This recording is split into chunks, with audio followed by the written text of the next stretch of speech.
बिस्मिल्लाहिर्रहमानिर्रहीम। आज का हमारा टॉपिक है आइसोटोप्स। आइसोटोप्स क्या होते हैं? एक ही एलिमेंट के एटम्स जिनका एटॉमिक नंबर तो एक जैसा होगा, लेकिन इनका मास नंबर मुख्तलिफ होगा। We can say atoms of same elements having the same atomic number but different atomic mass are known as isotopes. For example, यहाँ पे देखें, ये दोनों एटम्स जो हैं वो एक ही हैं, एक जैसे हैं, जैसे कि कार्बन। ये भी कार्बन है और ये भी कार्बन है।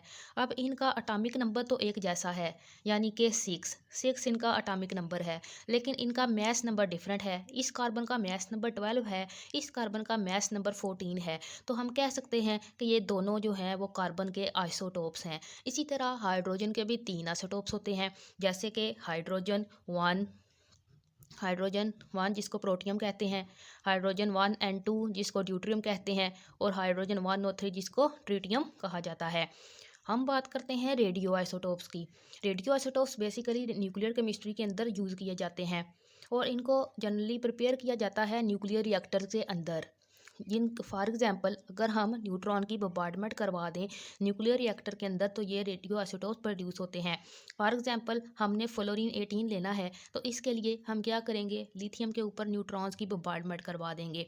जब लिथियम के ऊपर हम न्यूट्रॉन की बम्बार्डमेंट करवाएंगे, तो इसके नतीजे में हमारे पास प्रोटियम प्रोड्यूस होगा, जो कि फर्दर ऑक्सीजन के साथ रिएक्ट करके आपको फ्लोरीन दे देगा, और यहाँ पे न्यूट्रॉन्स दोबारा रिप्रोड्यूस हो जाएंगे, जो कि दोबारा से इस रिएक्शन को स्टार्ट कर सकते हैं। इसी तरह ये रिएक्शन न्यूक्लियर रिएक्टर्स में चलता रहता है। न्यूक्लियर रिएक्टर के अलावा यूरेनियम की फिशन में भी ये प्रोड्यूस किए जा सकते हैं। फॉर एग्जांपल, स्ट्रोंशियम-90 यूरेनियम की फिशन के नतीजे में बनाया गया है। प्रोटॉन्स और न्यूट्रॉन्स की बम्बार्डमेंट से भी इनको बनाया जा सकता है। चलें फ़र्ज़ कर लें न्यूक्लियर रिएक्टर में रेडियो आइसोटोप्स बनते हैं, लेकिन वो एक मिक्सचर की फॉर्म में बन जाते हैं, और हमने पेरेंट एलिमेंट उनको सेपरेट करना है।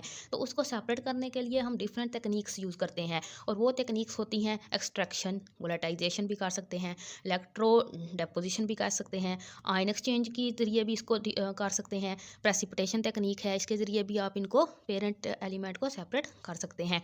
एप्लीकेशंस क्या हैं रेडियो आइसोटोप्स की? तो इनकी एनालिटिकल केमिस्ट्री में भी हैं, ऑर्गेनिक केमिस्ट्री में भी हैं, फिजिकल केमिस्ट्री में, इनऑर्गेनिक केमिस्ट्री में भी, डिफरेंट हम जो है वो इंडस्ट्रीज़ में, मेडिसिन में, सब में इनके एप्लीकेशन भी पढ़ते हैं। सबसे पहले देखें रेडियो मैट्रिक एनालिसिस, अगर हमने करना हो एनालिटिकल केमिस्ट्री के अंदर रेडियोमेट्रिक एनालिसिस करते हैं। फॉर एग्जांपल, आपके पास जिंक है और आपने इसको डिटर्मिन करना है कि मिक्सचर के अंदर जिंक कितना है। जिंक 2 की बात हो रही है, आप थोड़ा सा इसमें फास्फोरस 32 ऐड कर दें। ये फास्फोरस 32 जो है वो लोकेटर के तौर पर यूज़ होगा। ये आइसोटोप फास्फोरस 32 जिंक की आपको मिकदार मालूम करके बता देगा। तो एंड पे हम जो है वो काउंटर्स यूज़ करते हैं to count the radioactivity, जिसकी वजह से हमें जिंक 2 जो है वो डिटर्मिन कर लिया जाता है। नेक्स्ट देखते हैं रेडियो आइसोटोप्स। आइसोटोप डाल्यूशन में भी हम इसको यूज़ करते हैं to separate complicated mixtures to components to get free state. For example, हमारे पास एक मिक्सचर है और वो कम्प्लिकेटेड मिक्सचर है, उसको कंपोनेंट्स को ज़्यादा करना है, तो आप उसको कहते हैं आइसोटोप डाल्यूशन। आप इसमें रेडियो आइसोटोप यूज़ कर लें, फिर इनकी जो फ्री स्टेट में कंपोनेंट्स की प्योरिटी होगी वो चेक की जाती है रेडिएशन काउंट से। नेक्स्ट इसकी एप्लीकेशन है मेटल डिटर्मिनेशन इन कंपाउंड्स। हाँ, फॉर एग्जांपल, आपके पास एक कम्प्लेक्स है, इस कम्प्लेक्स आपने 100 मिलीग्राम इस कम्प्लेक्स का लिया है, इसमें हम ऐड कर देते हैं कोबाल्ट क्लोराइड, जो कि जिसके अंदर कोबाल्ट 60 रेडियो आइसोटोप मौजूद है। ये इसके अंदर जब ऐड किया जाएगा तो ये इस तरह का आपके कम्प्लेक्स इस तरह का बन जाएगा, जिसके बाद एंड पे हम रेडियो आइसोटोप्स की काउंट से, रेडिएशन काउंटर से चेक कर सकते हैं कि कोबाल्ट जो है वो कितना इसमें मौजूद है। फिजिकल और इनऑर्गेनिक केमिस्ट्री की बात करते हैं, तो ये मॉलिक्यूलर स्ट्रक्चर्स की डिटर्मिनेशन के लिए रेडियो आइसोटोप्स को यूज़ किया जाता है। रिएक्शन काइनेटिक्स में मैकेनिज्म चेक करने के लिए catalysis, diffusion of gases, transuranium elements तक के रेडियो आइसोटोप की वजह से स्टडी किए गए हैं। तो फिजिकल इनऑर्गेनिक केमिस्ट्री में भी इनकी काफ़ी एग्जांपल्स हैं। इसके अलावा इनऑर्गेनिक केमिस्ट्री की अगर बात करें, तो ऑर्गेनिक केमिस्ट्री के अंदर कार्बन 14 है, जो कि मैकेनिज्म और अल्कोहल फार्मेशन, एस्टर फार्मेशन वगैरह के मैकेनिज्म को स्टडी करने के लिए यूज़ किया जाता है। फोर्थ पे देखें मेडिसिन में, बीमारियों को डायग्नोज करने के लिए, फॉर एग्जांपल हार्ट डिजीज़ हैं, कैंसर है, इसके लिए कोबाल्ट 60 यूज़ किया जाता है। फास्फोरस 32 ट्यूमर के केसेस जो होते हैं उनको डायग्नोज करने के लिए फास्फोरस 32 रेडियो आइसोटोप यूज़ होगा। विटामिन डेफिशिएंसी देखने के लिए आयोडीन जैसे यूज़ किया जाता है। मेटाबॉलिज्म है चेक करने के लिए, पानी और खुराक जो कि पौधे ले रहे हैं वो कितना लेते हैं और कितना उनको चाहिए, ये भी हम इससे मालूम कर सकते हैं। इंडस्ट्री में रेडियो आइसोटोप्स किस काम आते हैं? कैटालाइसिस में, डिटर्जेंट्स में, डाइज में, paper, plastic, metal plating, source of polymer check करने के लिए, पाइप्स के अंदर क्रैकिंग किस तरह की है वो चेक करने के लिए। फॉर एग्जांपल आयोडीन 131 है तो ये पाइप लीकेज जो अंडरग्राउंड ज़मीन के अंदर पाइप होते हैं उनकी लीकेज चेक करने के लिए इसको यूज़ किया जाता है। और ये जो है वो हार्मफुल बिल्कुल भी नहीं है, क्योंकि ये इसकी हाफ लाइफ जो होती है वो 8 दिन तक होती है और ये इसकी एक्टिविटी जो है वो शॉर्ट टाइम के लिए ही होती है। 6 नंबर पे देखें इनकी application use of agriculture. Agriculture में हम जेनेटिक चेंजेस होती हैं प्लांट्स में, उनको डिटरमिन करने के लिए रेडियो आइसोटोप्स यूज़ किए जाते हैं।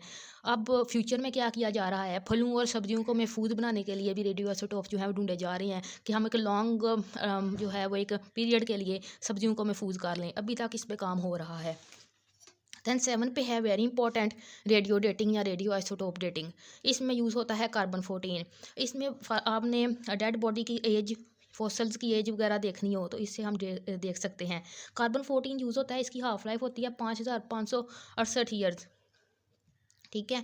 और 5000 तक अबाउट इसकी हाफ लाइफ है, तो इसको आप यूज़ कर सकते हैं। प्लांट्स वगैरह की भी आप लाइफ इससे डिटर्मिन कर सकते हैं। एक्चुअली होता क्या है कि प्लांट्स जो है ना वो कार्बन डाइऑक्साइड करते हैं इनहेल। जब वो कार्बन डाइऑक्साइड इनहेल करते हैं तो कार्बन 14 उसमें ये अपर एटमॉस्फेयर में बन रही होती है। ओके, तो कॉस्मिक रेज की वजह से जब ये बनती है ना तो वो इनको इनहेल कर सकते हैं। इनहेल साथ ही जो है इनहेल करते हैं कार्बन डाइऑक्साइड के साथ एब्जॉर्ब हो जाता है कार्बन 14।